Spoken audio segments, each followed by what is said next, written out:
Can a car have Lewis Hamilton's DNA, and at the same time make it feel like it's slower than a GP2 at the end of a straight? Because that is exactly what happened in the second week of testing in Bahrain. After having praised the project, after saying that for the first time in years he had influenced the base concept, Hamilton got out of the car and launched a message that left the Ferrari box frozen. He didn't talk about balance. He didn't talk about adaptation. He spoke of something much more serious. The SF26 ran out of thrust before braking, a victim of brutal clipping of the hybrid system under extreme heat. And when the most experienced driver on the grid detects a structural weakness in the midst of developing the 2026 regulations, that is not a simple opinion. It's a warning. What did Hamilton really see in those long runs under 40 degrees on the Bahrain asphalt? And why did his words directly impact Vasseur and also Leclerc? The second week of testing in Bahrain was the first real scenario where the SF26 stopped being a promising concept and became a test under pressure. The temperatures exceeded 40 degrees on the asphalt, the crosswind altered aerodynamic behavior, and for the first time, Ferrari began to work with much more aggressive energy maps, seeking to simulate real race conditions and not simple installation sessions. Until that moment, the internal discourse was optimistic. The correlation between simulator and track seemed solid. The car responded to setup changes, and Hamilton had expressed that he felt part of his identity within the project. But that feeling began to fracture when the long runs revealed something that had not been clearly seen in the previous days. In extended simulations, as energy management entered a continuous cycle of recovery and deployment, the SF26 began to show a worrying pattern. At the end of the straights, just at the moment where the driver needs maximum power before braking, the car abruptly lost thrust. It wasn't a progressive decline, it was a feeling of emptiness, as if the electrical impulse was exhausted too soon. Hamilton sensed it immediately. The hybrid delivery did not keep up with the pace of the combustion engine, and the 50-50 balance imposed by the 2026 regulation became an obvious limitation under extreme heat. The clipping of the hybrid system not only affected the top speed, it also altered the braking points and the way of attacking the next corner.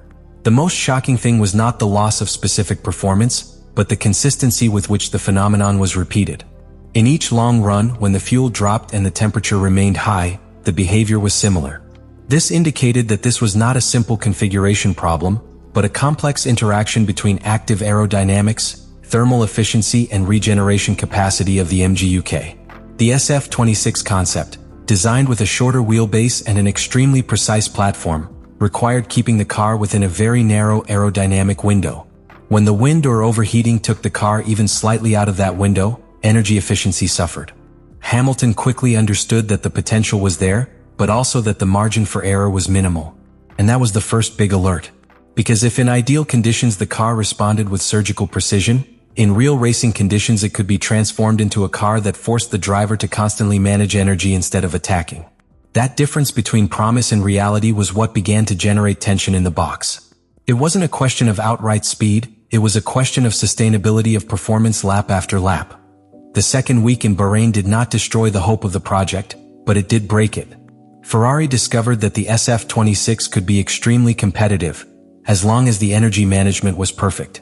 And when Hamilton himself is the one who points out that fine line between dominance and vulnerability, the message is not interpreted as a criticism, but as a very high-level technical warning. What really set off alarm bells in that second week in Bahrain was not only the feeling of loss of power at the end of the straight, but what that feeling revealed about the structural concept of the SF26. Ferrari did not design a conservative car. It opted for an extremely ambitious architecture.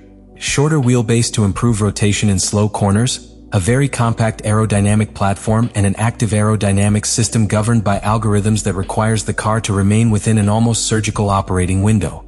Under ideal conditions, this approach turns the car into a very efficient machine, with excellent response from the front axle and great stability in quick changes of direction. But Bahrain exposed the other side of the risk.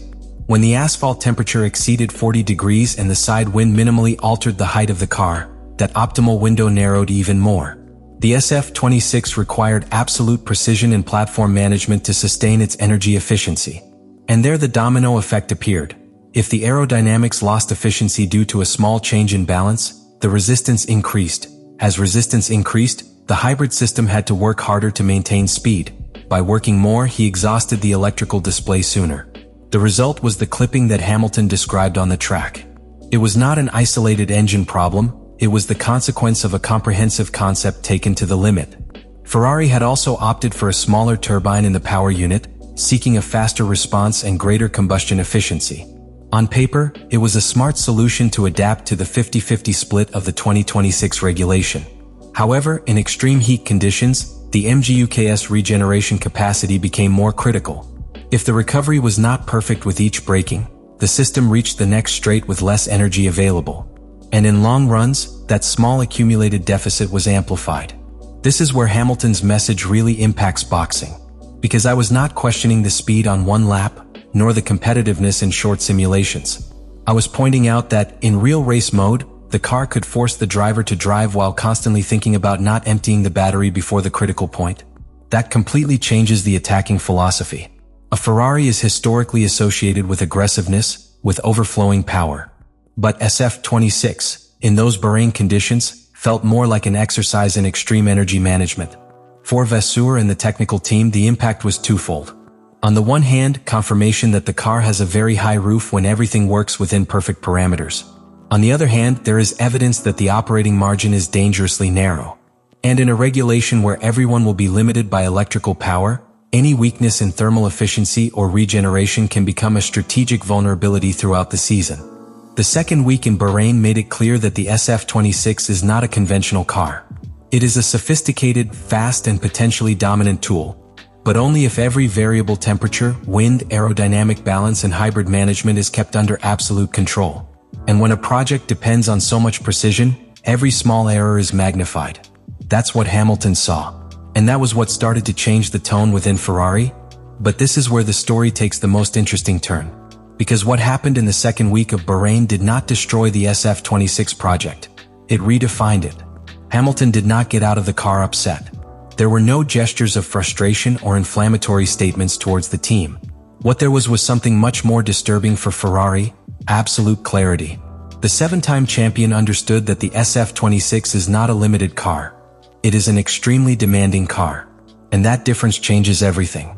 In ideal conditions, when the aerodynamic platform remains stable, when energy regeneration is efficient and when the temperature does not push the system to the limit, the car responds with surgical precision.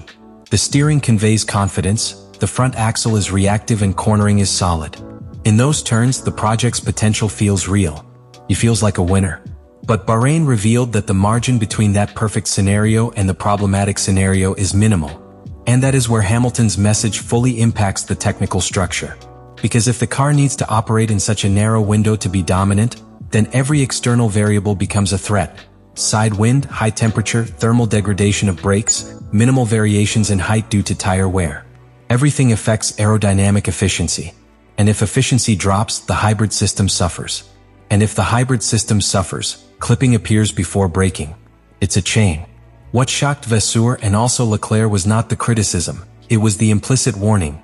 The 2026 regulation will reward operational stability more than conceptual aggressiveness.